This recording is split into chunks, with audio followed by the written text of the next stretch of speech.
এই ছেলেটির নাম মিনকিউ। তাকে কোনো মানুষ স্পর্শ করলে তার শরীরে ফোস্কা ফুটে যায় আর সে কিছুক্ষণের জন্য মারা যায়। Welcome viewers, I am not a robot সিরিজের দ্বিতীয় পার্টে সবাইকে স্বাগতম। পার্ট 1-এ আমরা দেখেছি মিনকিউ নদীর তীরে আসলে জিয়াকে দেখে, কিন্তু জিয়ার গলায় তার মায়ের সেই লকেট। এই লকেট তো মিনকিউ এজে 3-কে দিয়েছে, তাহলে এটা জিয়ার গলায় কিভাবে এসেছে? এই সিরিজের প্রথম পার্ট যারা দেখেননি, ডেসক্রিপশনে এবং পিন কমেন্টে লিংক দেওয়া আছে, সেখান থেকে দেখে নেবেন।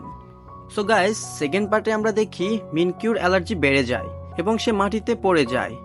আর তখনই সেখানে প্রফেসর হং এবং তার অ্যাসিস্ট্যান্ট চলে আসে, মিনকিউকে তাড়াতাড়ি হসপিটালে নিয়ে যায়। এরপর মিনকিউ সুস্থ হওয়ার পর মিনকিউর সাথে জিয়া দেখা করতে চায়। তখন প্রফেসর হং তাকে মিনকিউর সামনে যেতে বারণ করে। প্রফেসর বলে, মিনকিউ তোমাকে দেখলে উল্টো খেপে যেতে পারে, তুমি ভিতরে যেও না। এইদিকে মিনকিউ তার পার্সোনাল ডক্টর অনকে বলে, আমি প্রফেসর হং আর জিয়ার নামে মামলা করব। তারা আমার ইমোশন নিয়ে খেলেছে, আমি তাদের ছাড়বো না। তখন ডক্টর অন বলে, এটা করা যাবে না, কারণ এটা করলে পুরো দুনিয়া জেনে যাবে তোমার অ্যালার্জির কথা। এরপরে দেখানো হয় জিয়া মিনকিউর জন্য রান্না করে নিয়ে আসে, কিন্তু মিনকিউ তার খাবারগুলো না খেয়ে ফেলে দেয়। তখন জিয়া বলে, তুমি যত যাই করো, আমি তোমাকে দেখার জন্য প্রতিদিন এখানে আসব। রাতে মিনকিউর ঘুম আসতেছে না, বারবার জিয়ার কথা মনে পড়ে যাচ্ছে, তাই সে বাইরে চলে আসে। এখানে তার বাড়ির একটা কাজের লোক আগুন জ্বালিয়ে বসে আছে। মিনকিউ তাকে বলে, তুমি কি আমাকে কোনো মিথ্যা বলেছ?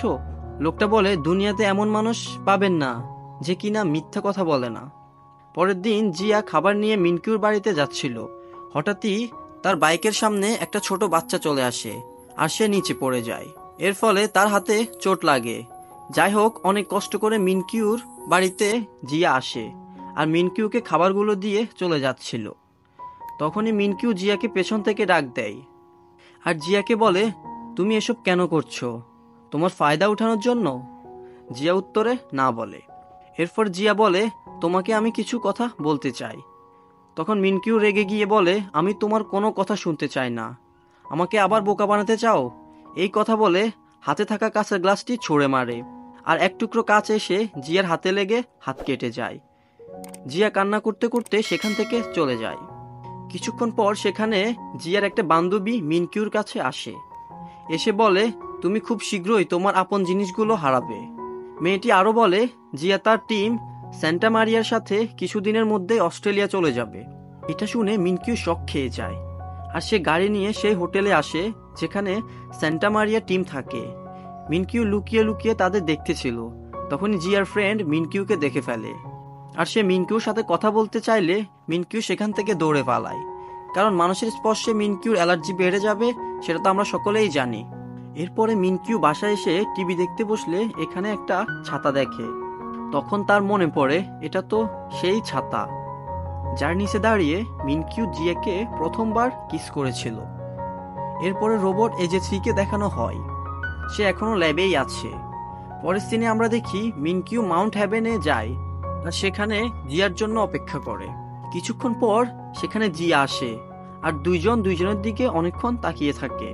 মিনকিউ জিয়াকে বলে, শুরু থেকে শেষ পর্যন্ত সব সত্যি কথা তুমি আমাকে বলো।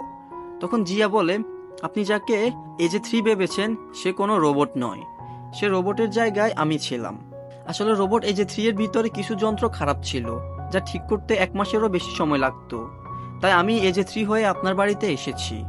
এগুলো শুনে মিনকিউ হতাশ হয়ে যায়। সে বলে, আমি এতটা বোকা, একটা রোবট আর মানুষের মধ্যে পার্থক্য বুঝতে পারি না। যাই হোক, এরপর মিনকিউ বলে, আর কি কি সত্য আছে বলো আমাকে। তখন জিয়া বলে, এটাই সত্যি, আর কোনো সত্যি আমি আপনার কাছ থেকে লুকাইনি। তবে যখন আমি আপনার বাড়িতে প্রথম এসেছি তখন কিছু খাবার আর ড্রিঙ্কস চুরি করেছি।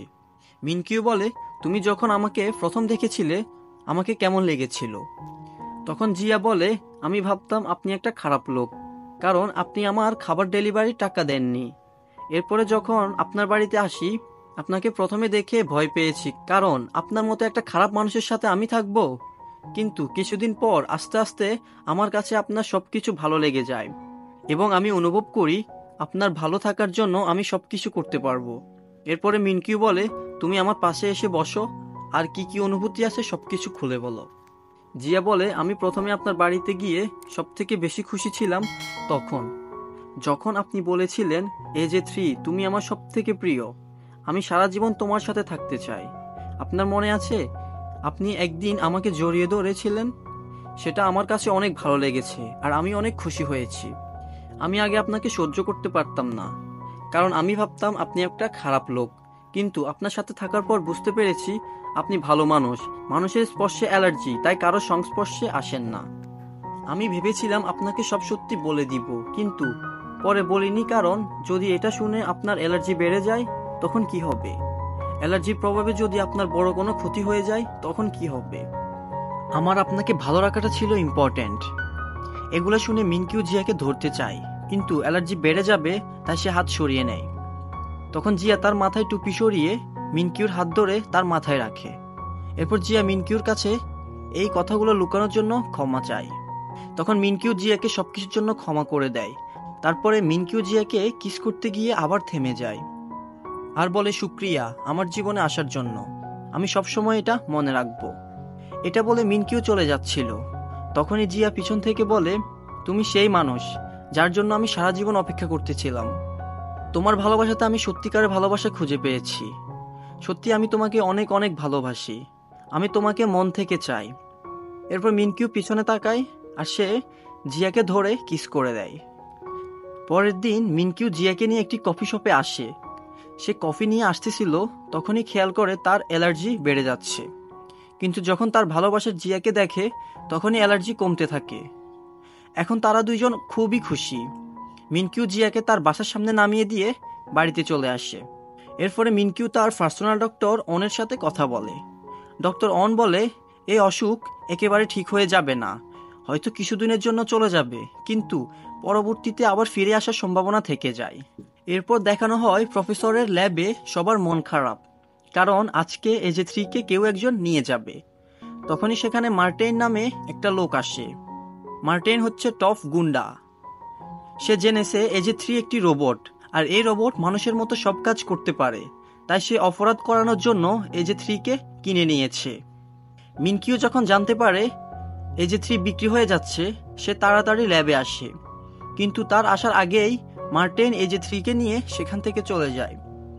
এরপর দেখানো হয় মার্টিন AJ3-কে একটি বক্সের মধ্যে লক করে রেখেছে, কিন্তু বক্স খুললেই সে হতাশ হয়ে যায়, কারণ AJ3 সেই বক্সে নেই, বক্সটা খালি পড়ে আছে।